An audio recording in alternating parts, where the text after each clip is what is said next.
Bore Prenanda, Croeso, welcome to another Flames War Battle Report, continuing the D-Day starter sets. So after this, there's only two more left.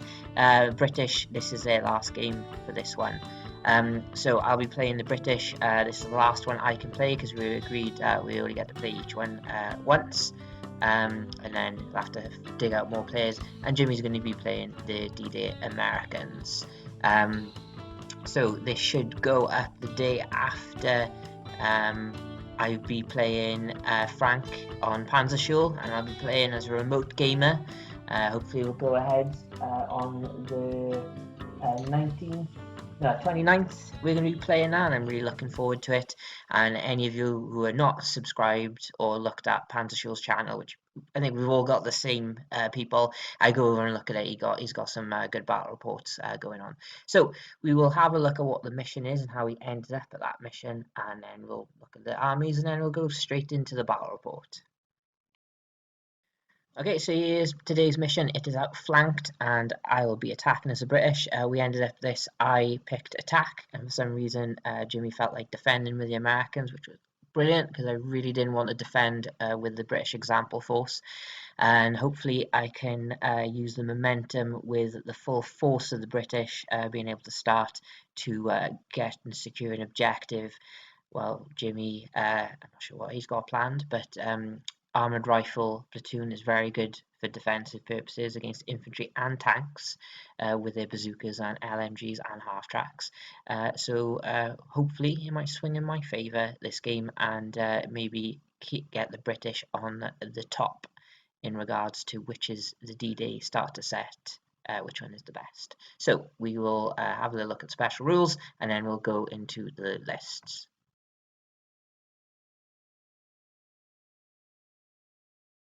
So here we have the British D-Day list. We've seen it all for all the other games. We'll go through it again. So we have a Desert Rat Cromwell squadron. So we have a single Cromwell for the HQ. We then have two troops of 2 Cromwells and 2 Fireflies, and a Stuart troop as well. And that is it, the formation for the British starter set. We then have a full parachute platoon, so that's 7 rifle teams with 2 Piats. In support we have 3 Mighty Churchill Crocodiles, 4 25-pounders, 3 Desert Rat Universal Carriers, and 2 M10 17-pounders, or known as Achilles. And we have a 1 point spend on the lucky command card. And that is it for the British starter set.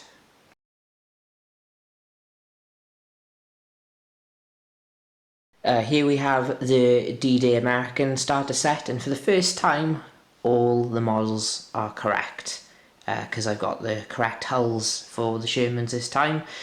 So we have a veteran Sherman company.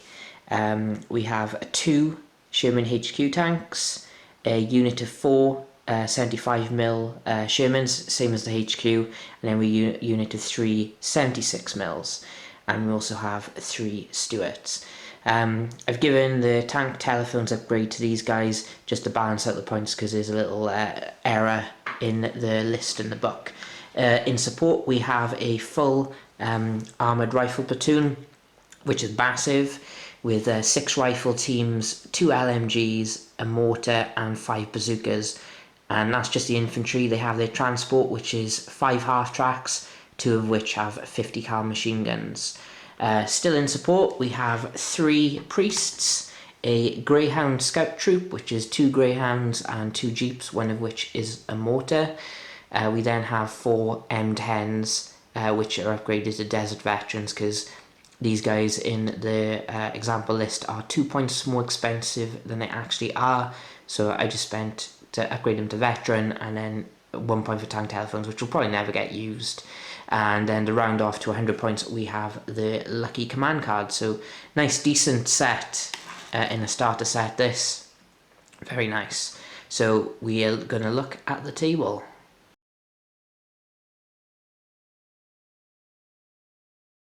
So here's today's table. All the hedges are going to be treated as bocage for D-Day. So over here we have some fields, bocage and some ruined buildings. We have a hill, and we have a rise escarpment, so can't go over this side, but you can go up this side, so some good firing lanes. Railway goes through the map with a little switching station and another ridge, some forests in the middle, and then we have a little farm complex with some bocage, and then we have some impassable terrain again in the form of this pond.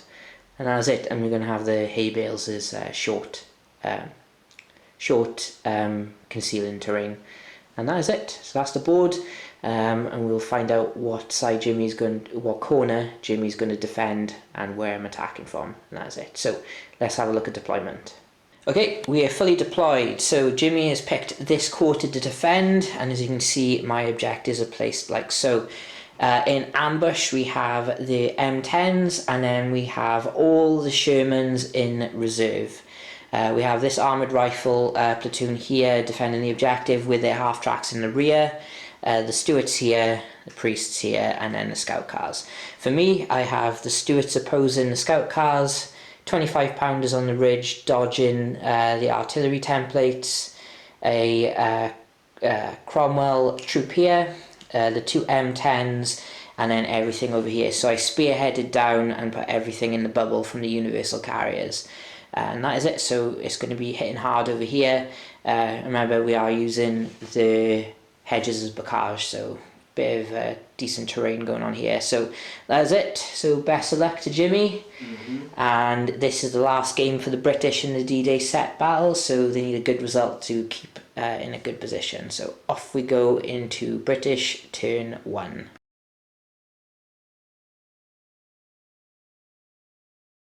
Okay, movement done. The Stuarts to the cross-country dash and have just stayed here out of sight.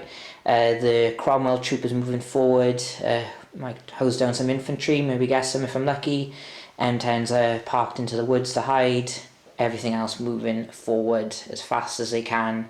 And that's it. So we now move into shooting, which is probably just going to be artillery really. So, and some Cromwells. So here we go into shooting. Okay, shooting phase. My artillery ranged in first attempt. I got a bunch of hits and I killed one rifle team, but most importantly they're pinned. The Cromwells fired their main guns and the Firefly fired its machine guns. I got no hits. And that is it. So now we go into American turn 1.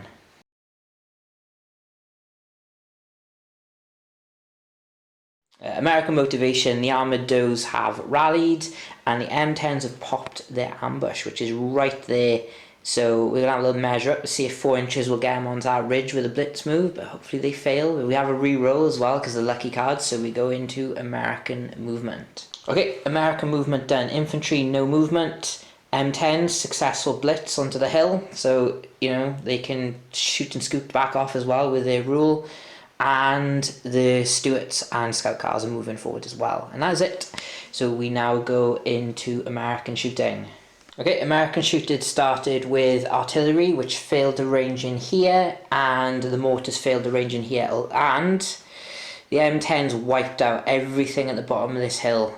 There was 5 hits total, 2 on the HQ and then 1 each on the troop. Didn't get a single 6 for my saves, and then every single firepower passed, which is pretty good. And then the shoot and scoot put them back to where they were. So we go into British turn 2, and things are not looking as good as they started. So let's see how it goes.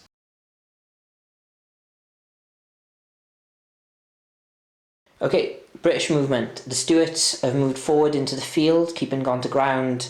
This troop has remained still because I don't want to sacrifice shots. So maybe learning from last game. M10s did a successful blitz and then 2 cross checks, and then everything else just moved forward into better range. Infantry is staying in bulletproof cover. So now we go into shooting.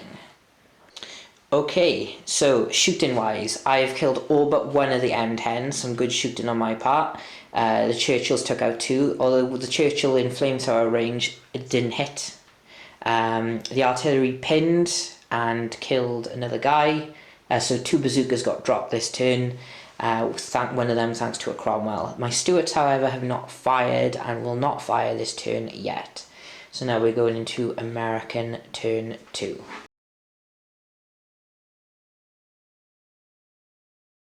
As we're doing the motivation, fail to unpin these even with a reroll. I have used my reroll because I had 2 hits needing firepowers on the remaining 2 M10s. I got a 4 and a 2, and then I rerolled a 2 and got another 2. So that's why I rerolled it. And now we have a last stand on the M10. On a 5, they're loving it, and then 2 dice for reserves. We get none, but we will have some next turn. So we go into American movement, and they still have one annoying M10 left though. Okay, only movement is the M10 did another blitz move, and he is on his favourite position, the hill. So can still do a lot of damage from up there, so we're going into American shooting. Okay, shooting. Priest tried to range in on this cluster here and failed on 3 attempts. The M10 here managed to kill a Cromwell, and this slot here managed to bail a Stuart, and that's it. So now we go into British turn 3.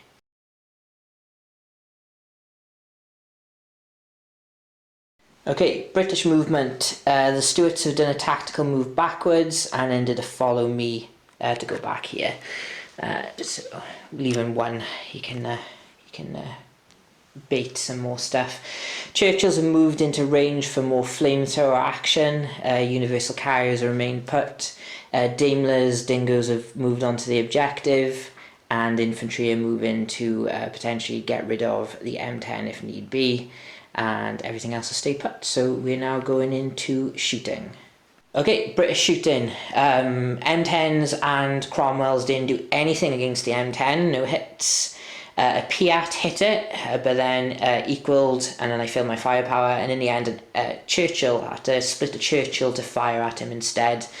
The Americans still contesting the objective. This guy took 3 flamethrower hits and passed 6 saves, so he's still alive. The other guy didn't.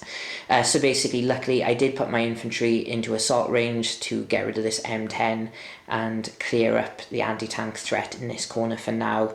I then ranged my 25 pounders by here.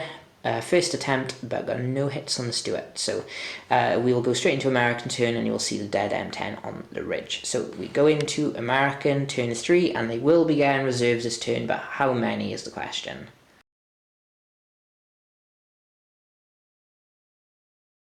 Okay, American motivation and movement. Rifle team did not unpin, and the Shermans come in. It's basically just the one successful reserve roll, and that is it for American movement. So now we're going to American shooting. Again, these guys are still pinned. Stuarts can finish off this dead Stuart along with the scout cars, and that is it. So we go into shooting. Okay, American shooting. Priests failed to range in again. 3 attempts. Unfortunate. No artillery for James this game. I have ranged in first every time. Just like to point that out.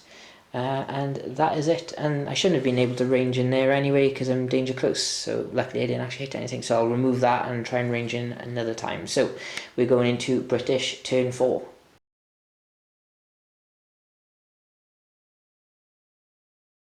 British movement and motivation. So the Stuart managed to get back in, so I tactically moved him back here. The Cromwell troopers moved further back. Universal carriers have moved forward into assault range on this LMG if need be, and Churchills have moved so they can flame the people contesting the objective more than anything, and that is it. So we're going to shooting, and I think it is time to see if I can put a smoke bombardment down somewhere, and hopefully that'll help me out a little bit. So we go into shooting. Okay, shooting has been not that eventful. I managed to kill this guy, and that is to MGs, because the Churchills missed all their shots. Now we realise that these guys are actually gone to ground, but yeah. So with the help of a little bit of the C word last turn, I managed to kill one, but only one this time, but to MG. So we'll be in assault to force this one guy back, and that is what I need to take this game. So we're going to go into assault, and James will gather up his defensive fire dice, which will probably be enough to stop me, because I'll only be able to get 2 guys in, I think. So we'll go into an assault. Okay, well done, James. You've actually read the mission briefing And I didn't this time. So basically, I've got a few more turns before. So it's turn 4, so I got a little bit more before I win this game. So I'm not going to assault this one guy who's contesting the objective at the moment. So the smoke's there. So James is going to have to move stuff to actually shoot my stuff. So that is it. So we will go in, and like I didn't gamble anywhere else. So we'll go into American turn 4.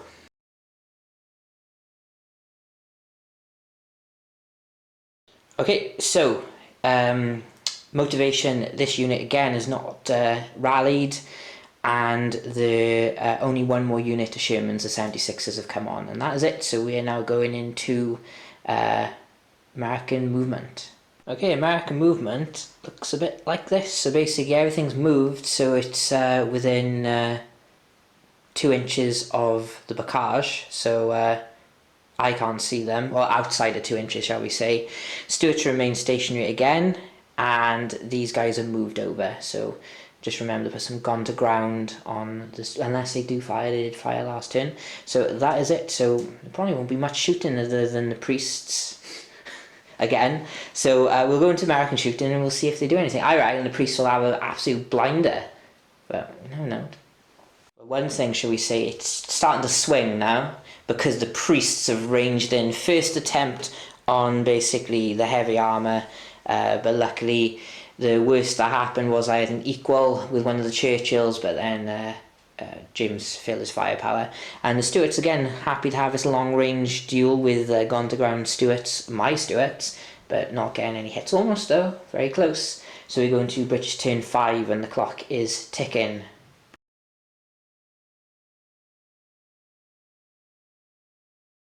Okay, movement. Cromwell and Firefly have backed off a little bit. These guys, finally, I've decided to actually keep them in cover, so they're there. Universal carriers are now in the field. One of the Churchills moved up further forward, and I tried to dig in the paratroopers but failed. So they're just going to go to ground. So I do have some shooting, not a lot. Going to try and keep as much stuff gone to ground as possible to counter the threat of the Americans. So we go into British shooting. Okay, shooting. I've got rid of the pesky unit leader contesting the objective, and I got rid of an LMG as well.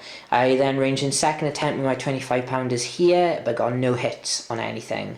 And everything else I'm just going to keep gone to ground and hold on. So we go into American turn 5.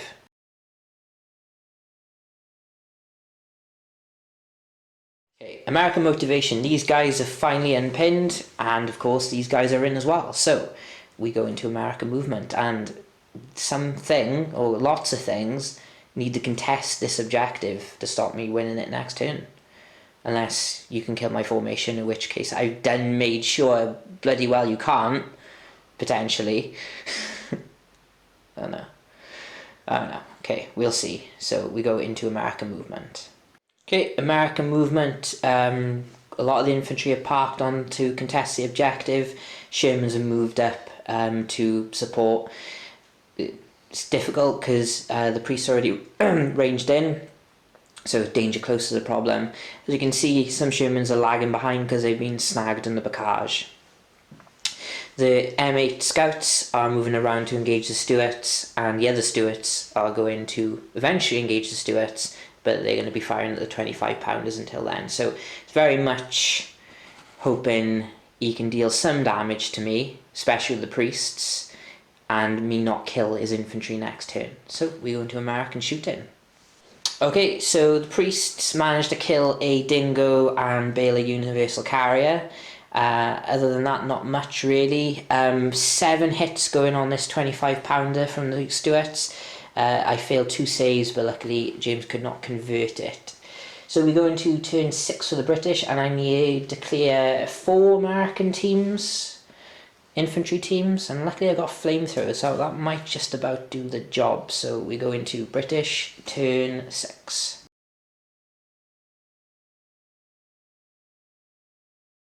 Okay, so everything's passed the checks that I need to make.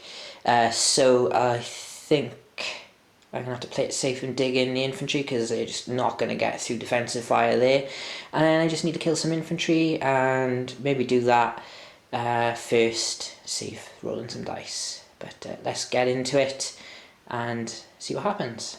Okay, that folks is game. The Churchills didn't actually do the job. They left all but one guy remaining, and the Universal Carriers, the mighty Universal Carriers, finished off the last guy. So we didn't fire anymore, but we did fire the stuff over here because these guys really annoyed me chasing after my stuff. Basically, the two Jeeps were killed by the Stuarts, and then I split fired my 25 pounders. So 2 went onto the Greyhounds and killed them, and 2 went into the Stuarts and got a kill. And that is it. Turn 1, devastating ambush from the M10s really put me on the back foot very dangerously to losing the game from turn 1 based on formation. But that is it. So I lost 2 units, so a major victory. So let's discuss the man of the match for me. Probably the Churchills, just for the fact they're immovable. They might not be able to contest the objective, but nothing's going to go near them to, well, they had to, but that front armour 11 is not going to budge against this. You, James, I think I know what it's going to be. M10, veteran M10s there, no doubt. If they survived, if they'd survived, one of them killed another Cromwell from the high ground. If they'd killed another tank, I'd have been last standing on a 5, and that would have been it. Yeah. And you would have caught me again, quick ambushes. But yeah, so that is it. So again, another very good game using the starter set, so you can see the limitations with them. But there we go. Maybe the British might finish on top with this little victory. So I might put a little score summary at the moment. So left to play, we have Americans versus Germans, and then we have Germans SS, and those are the last 2 remaining games of the D-Day starter set boxes. And then we'll have a little look at the mid-war stuff. And there we go. So until then, stay safe and subscribe.